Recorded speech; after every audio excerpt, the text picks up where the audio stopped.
తాకట్లో ఉన్న మీ బంగారాన్ని విడిపించి ఆ రోజు ఆన్లైన్ రేటుకి కొంటాం. Sharma gold company.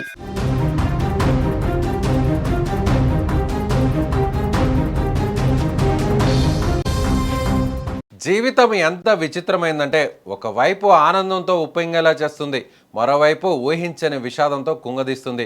కళ్ళ ముందే ఆడుకుంటున్న ప్రాణం గాల్లో కలిసిపోతే ఆ తల్లిదండ్రుల వేదన ఎలా ఉంటుందో మాటల్లో చెప్పలేం. ఇల్లంతా బంధువుల కోలాహలం. ఇంకో 13 రోజుల్లో ఆ ఇంట్లో ఆడపడుచు పెళ్ళి. అంతా పండుగ వాతావరణం. కానీ ఆ సంతోషం వారింటి గుమ్మం దాటకముందే విధి ఆ కుటుంబంపై ఒక్కసారిగా పగబట్టింది. విజయనగరం జిల్లాలో జరిగిన ఈ ఘటన వింటే ప్రతి ఒక్కరి గుండె బరువెక్కుతుంది. విజయనగరం జిల్లా గజపతి నగరం మండలం తమ్మికాపల్లి గ్రామానికి చెందిన కృష్ణవేణి గౌరీబాబుల కొడుకు ఏడుకొండలు ఇంటర్మీడియట్ చదువుతున్నాడు.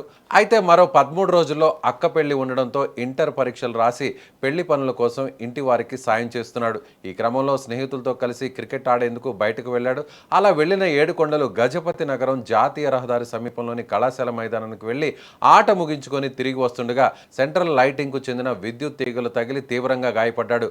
అక్కడ ఉన్నవారు వెంటనే హాస్పిటల్కి తరలించినప్పటికీ అప్పటికే అతను ప్రాణాలు కోల్పోయినట్లు వైద్యులు తెలిపారు.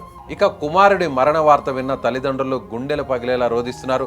మరో 2 వారాల్లో అత్తారింటికి వెళ్లాల్సిన ఆ అక్క ఇప్పుడు తమ్ముడి మృతదేహం మీద పడి రోధిస్తున్న తీరు అక్కడున్న ప్రతి ఒక్కరిని కన్నీళ్లు పెట్టిస్తోంది.